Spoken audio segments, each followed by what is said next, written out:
Hi everyone, मेरा नाम है प्रशांत और आज बात कर रहे हैं इंग्लिश की लास्ट मिनट स्ट्रैटेजी के बारे में। ये वीडियो बहुत ज्यादा इंपॉर्टेंट है क्योंकि आपका एग्जाम बहुत ज्यादा पास आ चुका है इंग्लिश का। इतने कम समय के अंदर इंग्लिश को कैसे पढ़ना है, कैसे आपको अपनी पेपर प्रेजेंटेशन को एकदम बेस्ट लेवल पर लेकर जाना है और कैसे आपको अपने इंग्लिश के पेपर को अटेम्प्ट करके आना है ताकि आपके कहीं पर भी मार्क्स ना कटे। बहुत इंपॉर्टेंट वीडियो है, ध्यान से सुनना। स्पीड थोड़ी बहुत वीडियो को इंक्रीज कर सकते हो क्योंकि समय आपके पास कम है, बट वीडियो पूरी देख के जाना। चलो स्टार्ट करते हैं कुछ कॉमन डाउट्स के साथ, कुछ इंपॉर्टेंट पॉइंट्स के साथ। पहला हमारा पॉइंट यह है, तुम कितना पढ़ के जाते हो उससे फर्क नहीं पड़ता। अब बहुत सारे स्टूडेंट्स पूछ रहे होंगे, भैया हम कितना पढ़ के जाते हैं उससे फर्क नहीं पड़ता। हाँ, ध्यान से सुनना, इंग्लिश में आप कितना पढ़ के जा रहे हो उससे फर्क नहीं पड़ता, आप कैसे अपने पेपर को लिखकर आते हो उससे बहुत ज्यादा फर्क पड़ता है। ठीक है, तो कैसे हमें अपने पेपर को अटेम्प्ट करना है वो बहुत ज्यादा इंपॉर्टेंट है। दूसरा पॉइंट, क्या पेपर टफ आएगा इजी आएगा? सिंपल सिंपल शब्दों में बोल रहा हूं, पिछले 3 से 4 साल से देखता आ रहा हूं, इंग्लिश का पेपर हर बार आसान आता है, बट साथ साथ में यहां पर लिखा है लेंदी, मतलब थोड़ा बहुत लंबा आता है। ठीक है, अरे लेंदी क्यों होता है और कैसे हम ये तो पेपर जो हमारा लेंदी आएगा इससे हम कैसे बच सकते हैं वो भी मैं आज आपको वीडियो में बताता चलूंगा। तीसरा और important point, spelling mistakes are the game changer. मैंने बहुत सारे स्टूडेंट्स को देखा है जो कि इंग्लिश में सब कुछ पढ़ के जा रहे हैं, उन्हें सब कुछ आता था बट मार्क्स कहां कटे? Spelling mistake. तो स्पेलिंग मिस्टेक तो बिल्कुल नहीं करने आनी। ठीक है, अब सुनो मेरी बात। इंग्लिश के हमारे बेसिकली 4 सेक्शन होते हैं। कौन कौन से? पहला होता है हमारा रीडिंग, राइटिंग, ग्रामर, लिटरेचर। वैसे बेसिकली आपके पेपर के अंदर तो 3 ही सेक्शन आएंगे। ए सेक्शन होगा आपका रीडिंग का, बी सेक्शन होगा राइटिंग प्लस ग्रामर का, और आखिरी सेक्शन होगा लिटरेचर का। ठीक है, अब पहली चीज, कुछ इंपॉर्टेंट बातें ध्यान से सुनना, एक एक करके इसके बारे में बात करूंगा, बिल्कुल डिटेल चीज बताऊंगा कि कैसे आपको पेपर को अटेम्प्ट करना है और कम समय के अंदर कैसे पढ़ना है। बट पहली चीज, रीडिंग के नीचे देखो यहां पर क्या लिखा है, यहां नंबर कटेंगे। रीडिंग सेक्शन में हर एक स्टूडेंट के मार्क्स कटते हैं। क्यों? क्योंकि हम रीडिंग सेक्शन को ना हल्के में ले लेते हैं। लिटरेचर तो हम स्कूल में पढ़ते आ रहे हैं साल भर से, ग्रामर भी पढ़ते आ रहे हैं, और राइटिंग की हम थोड़ी बहुत प्रैक्टिस कर ही लेते हैं, बट ये इसकी प्रैक्टिस कौन करेगा? और यहां पर नंबर कटेंगे, कैसे बचा सकते हो आगे बात करते हैं। दूसरी चीज क्या है? राइटिंग। अब राइटिंग के अंदर मैंने लिखा है टाइम मैनेजमेंट। सबसे बड़ी प्रॉब्लम राइटिंग के अंदर होती है टाइम मैनेजमेंट की। लिखना सबको आता है, लेटर पैराग्राफ कोई बड़ी चीज नहीं है, बट टाइम को मैनेज करके लिख के आना सबसे इंपॉर्टेंट है। अगला क्या है? ग्रामर। ग्रामर के नीचे मैंने लिखा है इजीएस्ट, यहां पर आपके फ्री के नंबर होते हैं। अगला देखो लिटरेचर। लिटरेचर के अंदर सबसे बड़ी प्रॉब्लम है extract based questions. Normal question, long answer, short answer तो हम करके आ जाते हैं, बट ये एक्सट्रैक्ट बेस्ड क्वेश्चन, यहां पर बच्चे फंसने वाले हैं। और इन सारी प्रॉब्लम का एक एक करके सोल्यूशन आपके लिए लेकर आया हूं, ध्यान से सुनते चलना। पहली चीज है हमारा रीडिंग सेक्शन। रीडिंग सेक्शन के लिए क्या करें? कुछ बच्चे जो इस वीडियो को बाद में देख रहे होंगे, शायद उनका एग्जाम अभी 1-2 दिन के अंदर ही होगा, शायद आपका एग्जाम कल ही हो, ऐसा भी हो सकता है ना। वैसे आज जब मैं इस वीडियो को बना रहा हूं 3 से 4 दिन आपके एग्जाम के लिए हैं। अब ध्यान से सुनना, रीडिंग सेक्शन में सबसे पहली चीज है कि पेपर थोड़ा सा टफ होगा रीडिंग सेक्शन के लिए। हर साल होता है कि रीडिंग सेक्शन को थोड़ा टफ बनाया जाता है। अब ध्यान से सुन लो, पेपर को आपको अटेम्प्ट कैसे करके आना है। सबसे पहले जैसे ही आपके हाथ में पेपर आया, आपको क्या करना है? रीडिंग सेक्शन से शुरुआत करनी है। बहुत सारे बच्चे बोलेंगे भैया हम तो लिटरेचर को उठाते हैं, बट मैं आपको सजेस्ट करूंगा रीडिंग सेक्शन से आपको पेपर को स्टार्ट करना है। क्यों? क्योंकि शुरू में आपको 10 से 15 मिनट मिल रहे होते हैं रीडिंग के लिए। उस समय पर क्या करते हो? उस समय पर तुम अपने पेपर को देखते हो, पेपर हार्ड है या आसान है, वो मत करो। मैं कहता हूं मत देखो पेपर को, तुम शुरुआत करो रीडिंग सेक्शन से, पढ़ना स्टार्ट करो। जो पैसेज है ना शुरू में, उसको पूरे के पूरे को पढ़ना स्टार्ट करो। उसके बाद आपको अटेम्प्ट करना है राइटिंग और ग्रामर। ये जो आपका बी सेक्शन होता है वो आप अटेम्प्ट करो, या फिर आप पहले लिटरेचर को भी अटेम्प्ट कर सकते हो, उसके बाद ये जो ग्रामर और राइटिंग का होता है इसको बाद में कर सकते हो। बट पहला सेक्शन हर एक स्टूडेंट का रीडिंग रहना चाहिए। ठीक है, अब रीडिंग के बारे में हम बात कर रहे थे। सबसे पहली चीज, रीडिंग थोड़ा सा टफ होता है। अब भैया इस टफनेस को हम आसान कैसे बनाएं? आसान बनेगा प्रैक्टिस से। ठीक है, तेरी क्लास के अंदर अगर 100 बच्चे हैं ना, उसके अंदर 80% बच्चे रीडिंग की प्रैक्टिस करके नहीं जाएंगे, बट तू उन 20% में से बनेगा जो कि प्रैक्टिस करके जाएगा और मार्क्स अच्छे लेकर आएगा। प्रैक्टिस कैसे करोगे यार? कहीं से भी उठा लो, इंटरनेट से उठा लो, सैंपल पेपर ले रखे होंगे, है ना, कोई ना कोई सैंपल पेपर ले रखे होंगे, वहां से उठाओ और पैसेज की प्रैक्टिस करना स्टार्ट करो। जितने ज्यादा प्रैक्टिस कर सकते हो करो। और प्रैक्टिस करनी कैसे है? प्रैक्टिस करनी है टाइमर मेथड से। टाइमर मेथड क्या बोलता है? अपने सामने एक स्टॉप वॉच लगा लो, 10 से 15 मिनट के अंदर एक पूरा का पूरा जो आपका पैराग्राफ, जो आपका पैसेज है, वो पूरा का पूरा आप सॉल्व करोगे। ठीक है, अगर 10 मिनट से ज्यादा लग रहे हैं तो भैया बहुत दिक्कत की बात है। ठीक है, टाइम निकल जाएगा। इसलिए धीरे धीरे प्रैक्टिस करोगे। शायद शुरुआत में 15 मिनट लगेंगे, फिर 10 मिनट लगेंगे, फिर 9 लगेंगे, फिर 8 लगेंगे। कितनी प्रैक्टिस करनी है? जितने भी दिन बच रहे हैं, हर रोज मिनिमम 4 से 5 पैसेज आपको सॉल्व करने हैं। इतना टाइम तो लगा सकते हो यार, आखिरी का टाइम चल रहा है। और सबसे इंपॉर्टेंट चीज, ये जो आपका रीडिंग सेक्शन होता है इसको अटेम्प्ट करते कैसे हैं, ध्यान से सुन लेना। यहां पर एक पॉइंट लिखा हुआ है, रीड पैसेज फर्स्ट। बहुत सारे यहां पर स्टूडेंट्स होंगे जो कि क्या करते हैं, पहले ना क्वेश्चन पढ़ते हैं, फिर पैसेज पे जाएंगे और फिर पैसेज में से आंसर ढूंढेंगे। ऐसे ही करते हो ना, अब मत करना, ठीक है। हिंदी के पेपर में भी बोला था ऐसा मत करना। इससे क्या हो रहा है ना, ये आज से 3 से 4 साल पहले स्ट्रैटेजी बहुत अच्छी चलती थी। क्यों? क्योंकि उस समय पर मेरे दोस्त पेपर आसान आता था, ये जो पैसेज होते थे ना, ये सबसे स्कोरिंग पार्ट हुआ करता था। बट आज के समय पर पैसेज टफ आते हैं। इंग्लिश और हिंदी दोनों ही सब्जेक्ट के पैसेज थोड़े बहुत टिपिकल जो बोल सकते हैं, थोड़े बहुत टफ आते हैं। तो अगर आप डायरेक्टली क्वेश्चन पढ़ोगे और फिर पैसेज पे जाओगे, दिमाग घूम जाएगा, गलत आंसर मार्क करके आओगे, ठीक है। तो तुम्हें क्या करना है, तुम्हें सबसे पहले पूरा का पूरा पैसेज पढ़ना है, उसके बाद जाना है क्वेश्चंस पे और फिर क्वेश्चंस को समझना है। ध्यान से समझना, क्वेश्चंस को पहले समझना है कि क्वेश्चन में पूछ क्या रहा है, क्योंकि यहां पर ना बहुत ज्यादा बच्चे कंफ्यूज होने वाले हैं। वो ना क्वेश्चन को समझ नहीं पाते और कुछ और आंसर लिख के आ जाते हैं जो कि एकदम गलत हो जाता है। तो यहां पर नंबर कटते हैं। नंबर कटने से बचाने के लिए क्या करना है, प्रैक्टिस करो, और जब पेपर को अटेम्प्ट कर रहे हो तो पैसेज को पूरा पहले पढ़ो, उसके बाद क्वेश्चन पढ़ो, ठीक है। आगे बढ़ते हैं। अगला पार्ट है हमारा राइटिंग सेक्शन, और one of the most important section. देखो, ग्रामर की बात लास्ट में करेंगे, ग्रामर एक डिफरेंट ही चीज है, वो तो सबसे आसान है। बात कर रहा हूं राइटिंग की। दो चीजें आती हैं, एक होती है लेटर और दूसरा होता है आपका एनालिटिकल पैराग्राफ। दोनों ही बहुत आसान है। इंपॉर्टेंट चीज समझना, फॉर्मेट याद रखना, क्योंकि उसके 1 मार्क्स होते हैं। बहुत सारे स्टूडेंट्स पूछते हैं भैया फॉर्मेट के नंबर होते हैं? हाँ होते हैं। हमारी टीम के अंदर बहुत सारे ऐसे टीचर्स हैं जो कि बोर्ड एग्जाम के अंदर कॉपीज को चेक करते हैं और साफ बोलते हैं 1 नंबर होते हैं फॉर्मेट के। अगली चीज क्या है, चीट शीट का यूज लो।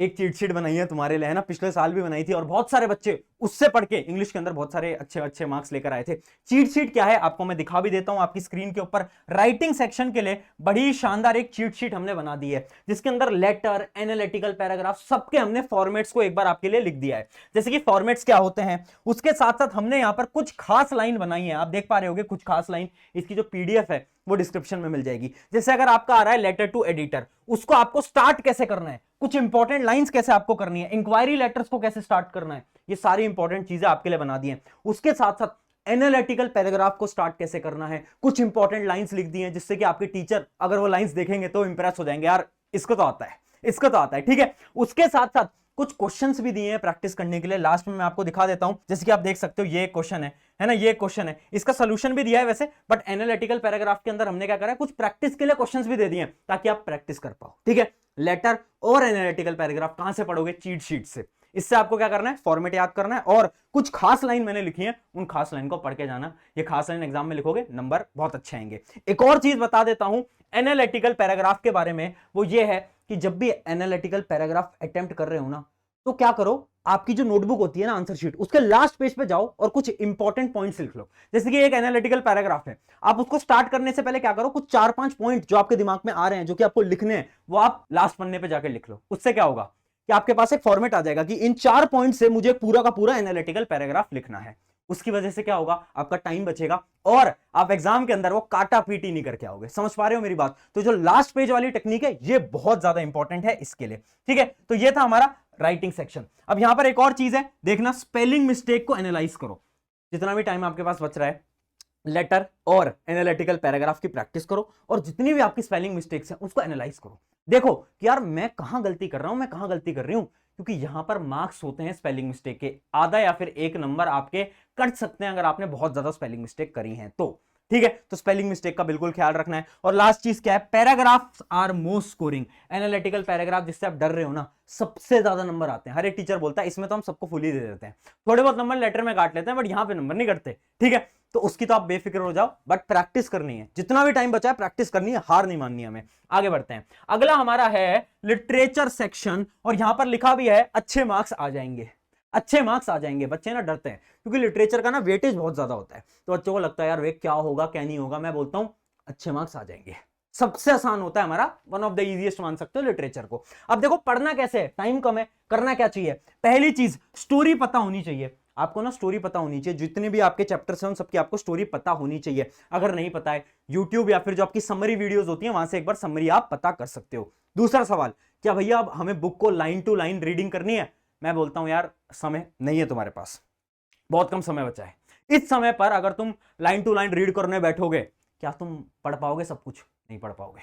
तो लाइन टू लाइन रीड तो बिल्कुल नहीं करना है। करना क्या है, थोड़ी सी स्मार्ट स्ट्रेटेजी लगाओ यार। तुम्हारे लिए नोट्स बना रखे, उन नोट्स की मदद से तुम समरी भी रिवाइज कर सकते हो, साथ साथ में क्वेश्चन भी प्रैक्टिस कर सकते हो, साथ साथ में एक्सट्रैक्ट बेस्ड क्वेश्चन भी प्रैक्टिस कर सकते हो। नोट्स बना रखे हैं, मैं आपको दिखा देता हूं। आपकी जो दोनों बुक हैं, दोनों के हमने नोट्स बना रखे हैं, मैं आपको दिखा देता हूं। जैसे कि ये एक हमारे नोट्स हैं, इसके अंदर ये सारे के सारे आपके चैप्टर्स हैं। अब आपको मैं दिखा देता हूं, जैसे कि आपका यहां पर आप देख सकते हो कि पहले हमने पूरी की पूरी समरी दे रखी है, ठीक है, पूरी की पूरी शॉर्ट फॉर्म के अंदर हमने समरी दे दी है। उसके बाद हमने क्या करा है, एक्सट्रैक्ट बेस्ड क्वेश्चन। आप यहां पर ऊपर हेडिंग देखना, ऊपर हेडिंग देखो, एक्सट्रैक्ट बेस्ड क्वेश्चन, और इसके अंदर हमने जितने भी एक्सट्रैक्ट बेस्ड क्वेश्चन यहां पर पूछे जा सकते हैं वो भी डाल दिए हैं, ठीक है। तो एक्सट्रैक्ट बेस्ड क्वेश्चन की खत्म। उसके बाद हमने प्रीवियस ईयर क्वेश्चंस भी डाल दिए हैं, टॉप 10 पीवाईक्यू, हर एक चैप्टर के जो टॉप 10 या फिर टॉप 7 इंपॉर्टेंट क्वेश्चंस हैं वो भी हमने यहां पर डाल दिए हैं। नोट्स कहां है, फ्री ऑफ कॉस्ट है, लिंक डिस्क्रिप्शन में, वो भी बना रखा है। तो थोड़ी स्मार्ट स्टडी करो, टाइम कम है, बुक की रीडिंग करने मत बैठो, क्वेश्चन प्रैक्टिस करो, क्योंकि बहुत ज्यादा चांसेस हैं सेम क्वेश्चन रिपीट होते हैं हर साल, ठीक है। एक्सट्रैक्ट बेस भी हो गया, उसके साथ साथ पीवाईक्यू भी हो गया। अब अगर तुम्हें टॉपर बनना है, एक टेक्निक बताता हूं। टॉपर क्या करते हैं ना, लिटरेचर के अंदर हर एक चैप्टर के कुछ इंपॉर्टेंट कीवर्ड्स को याद करके जाते हैं। समझ पा रहे हो, हर एक चैप्टर के ना कुछ इंपॉर्टेंट वर्ड्स होते हैं, उनको याद करके जाते हैं, और एग्जाम के अंदर अपने आंसर के अंदर उन वर्ड्स को लिख के आते हैं। उससे क्या होता है, टीचर के ऊपर इंप्रेशन बहुत अच्छा आता है और उनके नंबर थोड़े बहुत ज्यादा आते हैं। अब वो जो वर्ड्स हैं उनके लिए भी हमने एक पीडीएफ बना दी है, आपको मैं दिखा देता हूं। इंपॉर्टेंट कीवर्ड की एक हमने पीडीएफ बना रखी है, जिसको मैंने टाइटल दिया है यूनिक वर्ड्स। अब देख सकते हो, पहला हमारा चैप्टर लेटर टू गॉड, उसके जितने भी इंपॉर्टेंट वर्ड्स हैं, इंपॉर्टेंट कीवर्ड्स हैं, वो यहां पर लिख रखे हैं, ठीक है। अब ऐसा जरूरी नहीं है कि आप इन वर्ड्स को याद करो, मैं बोल रहा हूं इन वर्ड्स को पढ़ के जाना। अगर आप इनमें कुछ वर्ड्स को यूज कर पाते हो ना अपने एग्जाम के अंदर, तो उससे क्या होगा, टीचर के ऊपर इंप्रेशन जाएगा कि यार ये तो पढ़ के आया, ये तो पढ़ के आई है, और इन वर्ड्स की मदद से आपके मार्क्स बहुत इंक्रीज हो सकते हैं। ये स्पेशली उन टॉपर्स के लिए जिनको मार्क्स बहुत ज्यादा अच्छे लाने हैं, जिनको इंग्लिश के अंदर ऑलमोस्ट फुल मार्क्स लेके आने हैं, वो ये कीवर्ड वाली जो स्ट्रैटेजी है उसको यूज कर सकते हैं। इसकी भी पीडीएफ डिस्क्रिप्शन में मिल जाएगी, वरना टेलीग्राम पे डाल दूंगा, टेलीग्राम ज्वाइन कर लेना। यहां पर लिटरेचर की समस्या खत्म, हमने राइटिंग की बात कर ली है ना, और हमने लिटरेचर की भी बात कर ली, हमने रीडिंग की भी बात कर ली। अब एक लास्ट सेक्शन हमारा बच जाता है ग्रामर, और ग्रामर मैंने आपको स्टार्टिंग में ही बोला था, grammar is the most easiest, ठीक है। 10 नंबर की कुल आपकी ग्रामर आएगी। ग्रामर से भागना नहीं है, डरना नहीं है, सिंपल सी चीज है। क्या करो, ग्रामर के लिए ट्रिक वीडियोस देख लो, यूट्यूब पे जाओ, grammar in one shot search करो, मैं लिंक भी दे दूंगा डिस्क्रिप्शन के अंदर, वहां पर जाकर एक वन शॉट वीडियो देख लेना। उसके बाद क्या करना है, प्रैक्टिस। ग्रामर आती है प्रैक्टिस से। देखो एक बहुत आपको रियलिटी बताता हूं, ग्रामर की सबसे बड़ी रियलिटी ये है ना कि बहुत बार क्वेश्चंस रिपीट होते हैं, हर साल क्वेश्चंस रिपीट होते हैं। तो अगर आपने बहुत ज्यादा क्वेश्चंस की प्रैक्टिस कर ली ना ग्रामर के अंदर, तो बहुत ज्यादा चांस है कि सेम सवाल आपके पेपर के अंदर आ जाएगा। तो ग्रामर से तो घबराने नहीं है, सबसे इजीएस्ट सेक्शन है, 1-2 दिन में भी करोगे तो भी हो जाएगा, ज्यादा टाइम लगाने की हमें बिल्कुल भी जरूरत नहीं है। क्या करना है, watch trick videos and practice as many questions as possible. चारों सेक्शन कवर कर लिए हैं, सारी इंपॉर्टेंट चीजें मैंने बता दी हैं। फिर से बोल रहा हूं, पेपर आसान आएगा, बहुत आसान आएगा, बट हाँ थोड़ा बहुत लेंदी आएगा। लेंदी किसकी वजह से आएगा, पैसेज जो हमारा स्टार्टिंग है ना, जो हमारा रीडिंग सेक्शन है, वहां पे सबसे बड़ा गेम है। अगर तुमने उसकी प्रैक्टिस करी और उसको अच्छी तरीके से अटेम्प्ट कर लिया, वहां पर अगर तुम्हारे नंबर नहीं कटे, लिटरेचर वगैरह में किसी के नंबर नहीं कटते, वहां पर तो स्टूडेंट्स हमेशा फुल मार्क्स लेकर आते हैं, नंबर कटते हैं रीडिंग में, ठीक है। आई होप आपको इससे कुछ ना कुछ जानने को मिला होगा। अपने फ्रेंड्स के साथ शेयर कर देना, अपने स्कूल ग्रुप्स के अंदर शेयर कर देना, और इंग्लिश भी तुम फोड़ के आने वाले हो, मुझे तुम पे विश्वास है, और तुम्हें भी खुद पे विश्वास होना चाहिए। याद रखना क्या, this exam will be best exam of my life, और कमेंट कर देना क्या कि इंग्लिश फोड़ेंगे। अभी कभी कमेंट कर दो कि भैया इंग्लिश फोड़ेंगे। चलिए टेक केयर, बाय बाय।